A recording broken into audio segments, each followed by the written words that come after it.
akong choice kung hindi sabihin.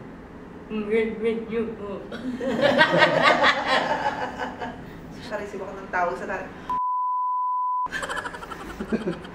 Tomboy ka pala, beauty queen ka pala.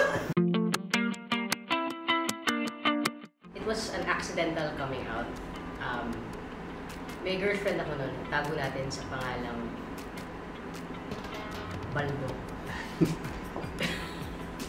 Ba't naman lalaki? Ang pangalan? Balda.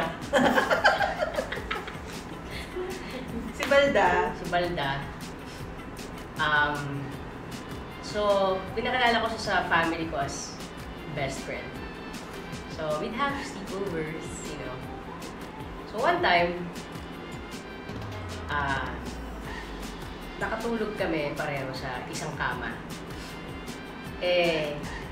Dalawang single beds kasi yung nasa bedroom ko nun. Nagising na lang ako sa slam ng door. Hindi ko alam kung sino yung pumasok at nag-slam ng door.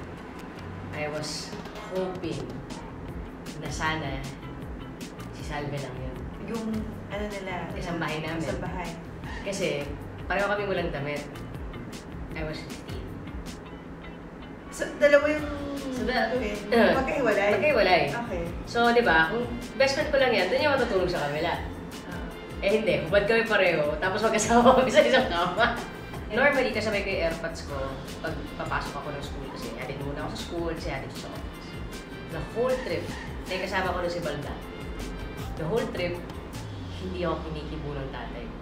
So, alam mo na. Nakakaramdam na ako, oh my God, ang shy na. So, after school, pauwi ko ng bahay, sabi sa akin ni Amber, Isa, tawag ka ni mami mo sa kwarto. Sabi, akit ako sa kwarto. Study ko, nakaupo lang siya rin sa may, yung sa parang may parang malapit sa window. May upuan. Tapos mami ko na sa doon. Sabi ni mami, upo ka rito. Yan bang si Balda? Kaibigan mo ba yan o girlfriend? Ako, kapag diniretso na ako ni Ermat ng ganyan, hindi na ako makakapagsinungaling. Wala akong choice kung hindi sabihin. Girlfriend yun po. Yun. Siyempre, bigla ako napaamin. Siyempre, during that time, girlfriend yun po. So, siyempre, during that time, talagang was 1998.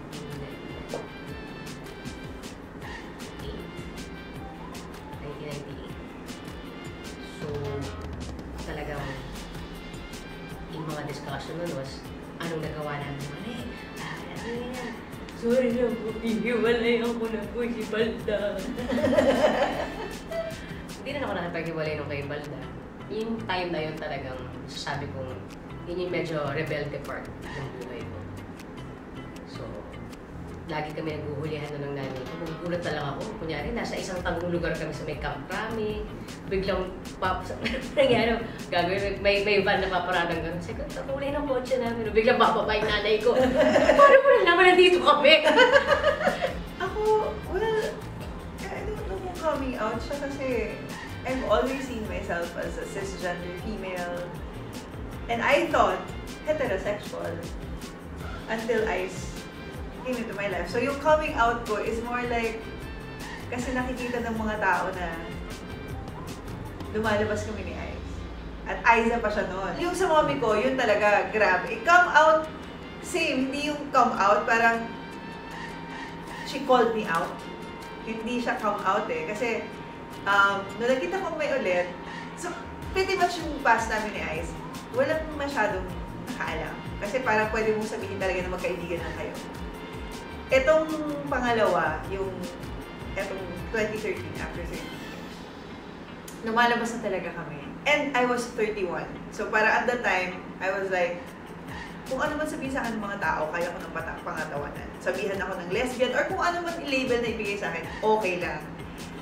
So, etong nanay ko, magkasama kami, lumalabas daw kayo ni Aiza ngayon getting to know each other na lang po kami. Nakalimutan ko siyang i-update. After 3 months. Alam mo yun, lumabas na kami, nag-ano kami, nag-ano na kami, nag-family vacation na kami, family vacation na yung pamilya niya, saka pamilya ko. Nagyaya ka pa na kami sa swimming pool. Nag-holy hands na kami habang naglalakad. Nagkikiss na kami doon sa swimming pool. Pero hindi ko na-update nanay ko. So in her head, ang huli kong sinabi sa kanya, hindi kami ni Ice getting to know each other. So hindi siya naniniwala. Hanggang sa, yung tita ko, tinawagan siya na sinabi, oh, si Isa pala tomboy. Ano, may karelasyon si Isa Seguera. Naku, Diyos ko, nakareceive ako ng tawag sa tayo. Takay na mo! Tomboy ka pala, beauty queen ka pala.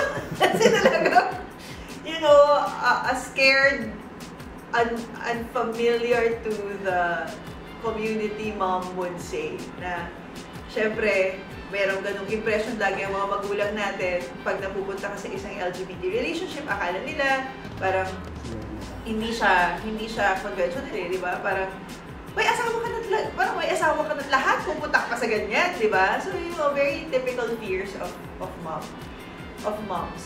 So yun talaga kasi parang Diyos ko pati, oh, dapat pala yung anak mo, dyan na lang sa dyan na lang sa, kay Ken, ex ko, yung parang ganon. So, kinausap ko siya. Pinuntahan ko siya sa bahay, nagkaiyakan kami. Tapos yun pala, she just felt na parang, ba't di mo saan sinabi? Bakit hindi ako yung unang nakaalam? Diba, ako yung nanay mo. So, ibig sabihin, ayaw mo akong maging parte ng buhay mo. Same thing din with my mom. So, nalala ko nag-iwalay na nga kami ni Balda. Pagkatapos, so, ito, nung nag-hiwalay na kami ni Girl, si mami ko, parang nag-uusap na rin kami. Sabi niya, ikaw talaga, ang dami mong babae agad, napaka-gigolo mo. Sabi ka gano'n sa akin, nanay ko. Gigolo. Tapos, sabi ko, so, hindi ka galit dahil may relasyon ako sa babae. Sabi niya, hindi lang niya gusto yung girl. Kasi parang sa kanya, when I was with the girl na bumaba yung grades ko sa school, naging hindi kami okay ni mami, we used to be very close. So parang ayaw niya nun.